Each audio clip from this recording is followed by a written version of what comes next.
हाँ जी, आइए नमस्कार जी। अब हम पढ़ेंगे काल। देखो, जो ज्ञान होता है वो किसी भाषा का मोहताज नहीं होता कि हमने आज हिंदी पढ़ रहे हैं तो हिंदी ही बस सिर्फ पढ़ेंगे, उसमें कोई इंग्लिश के शब्द नहीं बोल सकता। इंग्लिश पढ़ रहे हैं तो ये ज़रूरी नहीं है कि अगर उसका किसी और भाषा के साथ अटैचमेंट हो रही है, कोई वर्ड उसमें से लिया गया है तो हम उसमें ऐड नहीं करेंगे। इट्स नॉट फेयर, क्योंकि नॉलेज जो है वो भाषा के अधीन नहीं होती है। वैसे भी आपको पता है कि ज्ञान का सागर तो इस तरह से है कि जो कभी आप उसकी एंड तक कभी पहुंच ही नहीं सकते। नॉलेज हैज़ नो लिमिट, उसका कोई लिमिट है? आ- हर बंदा हर व्यक्ति ऑलवेज एक लर्नर है, चाहे वो टीचर ही क्यों ना हो। कुछ किताबों से पढ़ते रहते हैं, कुछ ज़िंदगी सबक सिखाती रहती है। तो इसलिए पढ़ना पढ़ाना किसी उम्र का मोहताज नहीं होता, किसी भाषा का मोहताज नहीं होता।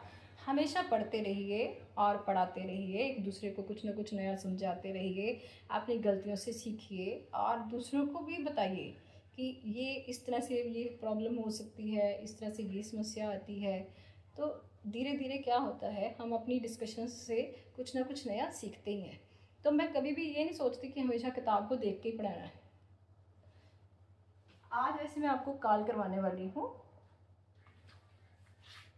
इसलिए मैंने बोला कि मैं भाषा इंग्लिश भी प्रयोग करूँगी इसमें, क्योंकि ये जो टेंस होते हैं बच्चों को करवाए जाते हैं। काल देखो बेटा, तीन। सबसे पहले है वर्तमान काल, इसको इंग्लिश में क्या कहा जाता है? Present tense. अब जो आज हो रहा है इसके लिए हम और क्या यूज कर सकते हैं? टुडे।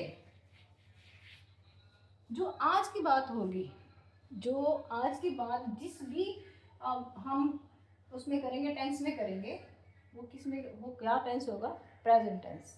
और हिंदी में उसको क्या बोलते हैं? वर्तमान काल। उसके बाद दूसरा हमारे पास आ जाता है भूतकाल। भूतकाल किसको कहते हैं? जो बीत चुका है। और जो बीत चुका है उसके लिए इंग्लिश में कौन सा टेंस यूज होता है? उसके लिए इंग्लिश में टेंस होता है पास्ट टेंस यूज। आगे इनके क्या पार्ट्स होते हैं? Present continuous tense, simple present tense, present perfect tense, वो भी मैं साथ साथ धीरे धीरे करवाऊंगी, लेकिन हम एक एक स्टेप करके सीखेंगे।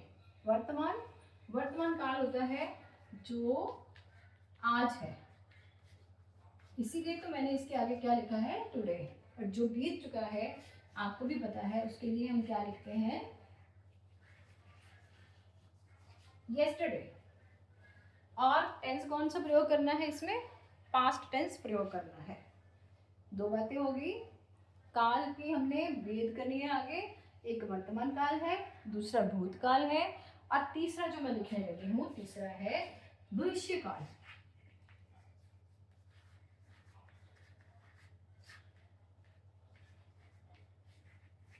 भविष्य काल क्या होता है? ये जो आने वाला काल।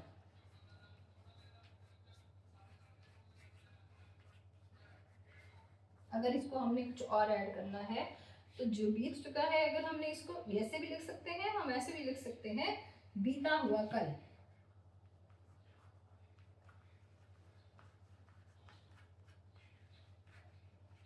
और ये कौन सा कल होता है? आने वाला कल। फ्यूचर टेंस मतलब कि टुमारो, फ्यूचर। भविष्य काल के लिए हमने कौन सा टेंस प्रयोग करना है? हमने फ्यूचर टेंस प्रयोग करना है। और फ्यूचर टेंस प्रयोग करने में हमें कौन सा काल हम लगाएंगे? हम लगाते हैं भविष्य काल। और इसको लिखना हमने क्या है? हमें इसको लिखना है, इसके लिए क्या होता है? टुमारो। तीन काल मैं फिर से रिपीट करने लगी हूँ। सबसे पहले है वर्तमान काल, फिर है भूतकाल, फिर है भविष्य काल। वर्तमान काल जो आज है, जिसको हम इंग्लिश में क्या कहते हैं? Present, today. टुडे मीन्स आज। उसके बाद है भूतकाल, भूतकाल जो कि बीत चुका समय है। बीता हुआ कल, yesterday, ठीक है। yesterday it was raining, उसके साथ was लगा रहे हैं, past tense है ना। कल बारिश हो रही थी। वो समय बीत चुका है, वो समय फिर वापस नहीं आने वाला। और आने वाला कल, भविष्य काल। जैसे आज मंगलवार है, कल कौन सा वार होगा? कल बुधवार होगा, ठीक है। भविष्य काल, कल बुधवार की अगर हम बात करेंगे तो वो कौन सा टेंस लगाएंगे? फ्यूचर टेंस, क्योंकि हम किसकी बात कर रहे हैं? हम टुमारो की बात कर रहे हैं। वर्तमान काल के लिए प्रेजेंट टेंस टुडे, भूतकाल के लिए पास्ट टेंस yesterday, और भविष्य काल के लिए फ्यूचर टेंस आने वाला कल है टुमारो, ठीक है। तो इसी के साथ ही हम फिर टुमारो मिलेंगे। धन्यवाद। कृपया मेरे चैनल को सब्सक्राइब कीजिए, लाइक कीजिए और शेयर कीजिए।